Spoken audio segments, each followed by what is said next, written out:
Laissez ça. Allez arrêter le chef des Babana. Et moi, je suis ici pour faire que le cœur de Babana chauffe. Pour rappeler aux Babana que là, vous êtes là. Votre cœur doit chauffer. Parce que si le cœur des Babana chauffe, nous, on est contents parce qu'ils vont agir. Et voilà. Et nous, on va venir entrer dans la bagarre en lâche.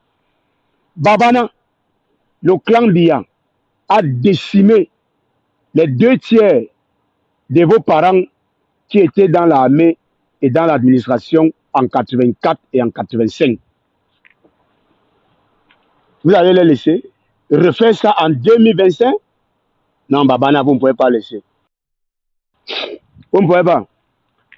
Vous ne pouvez pas. Le clan Biya, peloton d'exécution Balmayo, ils ont Kilambo. J'ai cité les noms, j'ai la liste. La liste, on parle de presque 600 personnes. 600 hauts cadres, 600 hauts fonctionnaires, 600 hauts responsables au sein des forces de défense. 600, en tout cas dans le 600, il y avait des hommes d'affaires. Dans le 600, il y avait des hauts fonctionnaires. Le directeur général, par exemple, du FONADER, votre père qui était intelligent là, Paul Biya, c'est comme Bilon Kilam.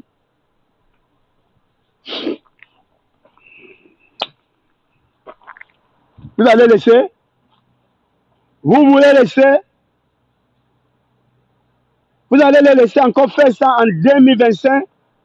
Parce que si vous les laissez, non seulement ils vous font ça à vous, nous aussi on paie les conséquences. Et non, moi j'accepte, chacun accepte sa position. Moi je suis là, je peux seulement être chroniqueur dans cette battle, dans ce fighting. Hein? Mais je suis là de temps en temps, je peux entrer pour donner un coup de poing, je sors encore vite. Hein? Je dis, en 84, ils ont organisé un faux coup d'État, il n'y a pas eu coup d'État en 84. Et c'est pourquoi j'appelle toujours ça vrai faux coup d'État. Il y a eu un vrai faux coup d'État en 84. C'était la Libye pour décimer, décapiter, réduire en néant la présence des grands nordistes au sein de l'armée et au sein de l'administration centrale. Vous comprenez? Il faut qu'on se dise la vérité. Et voilà votre grand-père, grand chef Babana, qui est toujours bloqué au Sénégal. Dans un pays là, il était le tout premier président de la République. Et il a bien travaillé par rapport à celui qui est là maintenant. Parce que personne ne travaille jamais bien dans l'absolu. Personne ne travaille bien dans l'absolu. On travaille bien par rapport à quelqu'un. Le grand chef Babana, votre grand-père, qui a laissé le pays ici avec plus de 300 sociétés d'État, qui a laissé le pays ici rayonnant et dans la paix, hein, est toujours coincé au Sénégal. Il est là-bas. Le type qui a Yaoundé, des amis, on dit qu'il ne rentre pas. Qu'il ne rentre pas. Et en 85, il y a eu une autre purge. Je dis bien en 85, il y a eu une autre purge.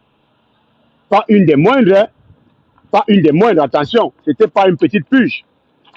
C'était une purge administrative. D'accord? Une purge administrative. Et on vous a chassé partout dans l'administration centrale. C'est pourquoi vous êtes, disons, la zone géographique, je ne vais pas dire la plus misérable. Je ne sais pas s'il y a un terme qui exprime mieux ce que vous êtes. Je ne sais pas. Le septentrion, c'est... Parfois, même on a l'impression que ce n'est pas le Cameroun là-bas. En dehors des petits travaux que Amadou Aïdjo avait fait à Garoua. Septentrion, je me rappelle qu'on a lancé l'ENS de Marois. C'est là où j'ai compris que le pays ici vraiment... Non. Les gens ici sont méchants. Les gens ici sont méchants. Ils sont très méchants. Donc le Cameroun a les militaires et les gendarmes. Et les villages entiers sont décimés par le terreau dans le septentrion. Hein? Donc le pays ici a les gendarmes, le pays ici a les policiers, a les militaires, donc le pays ici a les forces de défense.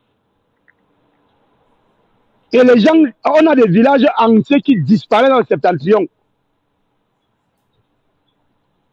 à cause des terreaux de Boko Haram. Les militaires sont là, ils dansent le dombolo, le vin, mais ils tournent les reins, ils boivent le vin. Dans les commissariats, les commissaires mingbantisent font les ciseaux avec les policiers. Dans les ministères, les ministres font les tenailles et les pioches et les coups de marteau, les coups de poignet, tout ça avec les mains. Dans le pays, il y a le personnel des forces de défense et de sécurité. Le pays ici. Non, non, non, vous n'allez pas vous échapper. Et arrêtez de me dire que viens, viens, viens, on t'attend ici. Moi, je vous dire que je ne viens pas. Je ne viens pas. Finissez d'abord avec Issa Chiroma Garoua, je vois, avant que je me déplace pour venir. J'ai vu une publication de Gambetta ce matin où il disait, prétendait que l'ordre est revenu, tout va bien. Je voulais te rappeler que il y a toujours un très grand calme avant la tempête. Ce qui se passe là, c'est l'échauffement. C'est l'échauffement, mon frère. Il n'y a encore rien là. Non, il n'y a encore rien. Ça, c'est rien. Les vrais conseils ne sont pas encore dans la danse. Ça, c'est le match des supporters qui se joue encore. Là, c'est encore les supporters qui se déploient. Ce qui s'est passé à Tchangdoua, là, ça, ce sont les supporters de Chef Babana. On appelle ça les amis, les sympathisants de Chef Babana. Quand Chef Babana lui va entrer avec l'équipe Babana, l'équipe titulaire, parce qu'il y a les titulaires dans ces matchs. Il y a les titulaires dans ces matchs. Quand les titulaires vont entrer dans la danse, c'est là où vous allez comprendre que le Cameroun, c'est le Cameroun. C'est pas ce que vous faites encore là. Je dis, quand les titulaires vont entrer dans la danse, Chef Babana nous a dit qu'il ne part pas au Conseil constitutionnel. Il n'a rien à aller faire là-bas. Il n'y a pas de contestation à faire. C'est le RDPC qui doit contester la victoire de Chef Babana. Lui n'a pas, lui c'est propre. Le peuple camerounais a choisi. Propre, c'est propre, ça c'est limpide. Il n'y a pas besoin d'aller contester, contentieux près. Je vous ai déjà dit que c'est une stratégie. Le contentieux préélectoral, post-électoral, en réalité, c'est un moyen pour le régime de voir ce que vous avez comme argument. Et donc maintenant, ils ont le temps de déconstruire tout ça. Est-ce que vous comprenez? Non, vous ne comprenez pas la partie ici. C'est une partie qu'on genre. Quand vous avez 72 heures pour déposer des requêtes et tout, cette machin des conneries là, ce qu'ils veulent voir, c'est que vous avez. Ils veulent voir ce que vous avez. Et en fonction de ce que vous avez, ils ont le temps jusqu'au 15e jour pour réorganiser tout et présenter maintenant aux Camerounais un bricolage, vraiment une poubelle qui n'a pas de nom. C'est à ça que sert cette histoire-là. Et c'est pour diluer. Parce que comme vous avez commencé les contentieux, le simple fait que tu ailles, que tu décides d'assister à ce contentieux-là ou de faire recours au Conseil constitutionnel, signifie que tu prêtes allégeance au Conseil constitutionnel. Est-ce que vous me comprenez? Non, la partie c'est compliqué. Je dis que si Chef Babana partait au Conseil constitutionnel dans le cadre d'un contentieux préélectoral, post-électoral, c'était déjà une façon, bien que implicite, de reconnaître l'autorité du Conseil constitutionnel et donc de se prédisposer à accepter la décision du Conseil constitutionnel. Est-ce que vous comprenez pourquoi il est important de ne pas aller là-bas. Et pourquoi il a été stratégique d'avertir à ces gens-là que nous, on ne viendra pas là-bas. Je vais vous dire une belle chose. C'est maintenant Grégoire Ouna qui a envie de partir au Conseil constitutionnel. J'ai vu qu'il a demandé à ces gens de lui rassembler rapidement tous les PV. Voilà, vous avez ça là. Grégoire Ouna dit à ses amis du RDPC, voilà, de rassembler rapidement, très rapidement tous les PV, parce qu'ils auront besoin de ça pour le contentieux post-électoral. Ça veut dire que la peur a changé de camp. Nous, on n'a pas besoin de PV. Le peuple n'a pas besoin de PV. Et permettez-moi de faire une autre parenthèse en parlant de PV. On est un faux pays. Non, pas nous, on n'est pas un faux pays. Les gens qui nous gouvernent sont des faux types. Ils ont réussi à faire croire aux Camerounais que la victoire d'un candidat dépend de sa capacité à avoir tous les PV. Mais, non, les gars, ils sont forts, dis donc. Zamangoy. Et je vois des intellectuels qui parlent de ça tous les jours. Non, il n'était pas préparé, il n'a pas tous les PV. Dans un pays normal, tu fais quoi d'abord? Tu n'as rien à foutre avec les PV. Parce que l'organe qui organise les élections doit être neutre. C'est tout. Imaginez qu'il y ait 100 candidats. Donc on aura des salles avec 100 représentants de tous les 100 candidats. Les gars ont perverti le droit. Ils ont transformé le droit en droiture. Ils ont transformé les lois en loisirs. Ils ont transformé les lois en loisirs et les gens écoutent ça matin, midi, soir. Et je vois des idiots du PCRM qui montent sur des panels. Non, nous on a tous les PV. Et nous demandez pas nos PV. Un candidat à l'élection présidentielle dans un pays normal n'a pas besoin de surveiller le vote. Ah, pourquoi? On doit faire confiance. On doit faire confiance à l'organe qui organise les élections. En tout cas, c'est un peu tautologique, à l'organisme en charge des élections. Est-ce que vous comprenez ce que je vais vous faire comprendre là? Mais je suis beaucoup dans la tautologie ce matin. Qu'est-ce qui se passe? Hein? Est-ce que vous comprenez? Non, vous ne comprenez pas. Je dis ceci.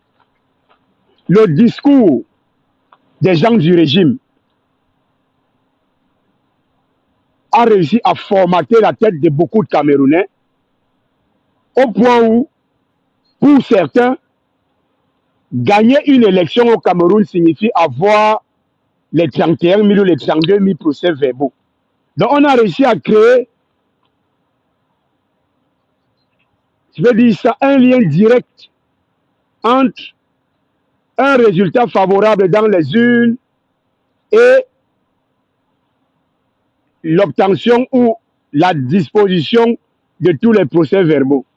Donc, plus tu es présent dans toutes les urnes avec un représentant, plus tu vas gagner l'élection. Regardez avant ma quoi, ça c'est la poubelle. Ça vraiment, moi parfois je réfléchis que mais qu'est-ce qui s'est passé qu'est-ce qui s'est passé dans la tête des gens? Hein? Et c'est ça que les communicants du RDPC partent dire sur les plateaux, matin, midi, soir. Ils ne parlent pas de leur campagne électorale qui a été bidon. Ils ne parlent pas des gens qui ne les ont pas votés. Le seul argument, c'est que non, est-ce que le ministre Chiroma a tous les PV? Ce n'est pas Chiroma qui doit avoir tous les PV. C'est Elekam qui doit avoir tous les PV. Et Elekam doit être neutre. Et s'il y a des irrégularités signalées ici et là, vous avez les présidents des tribunaux de grande instance qui doivent trancher. C'est tout. Le programme politique d'un candidat, ce n'est pas avoir des représentants dans tous les bureaux de vote. Ce n'est pas ça. Hein? Ce n'est pas ça. Ce n'est pas ça le programme politique d'un candidat. Bon, les gens réclament la photo du chef Babana. Excusez-moi, je me suis perdu, j'ai laissé Ugaro Wonadi.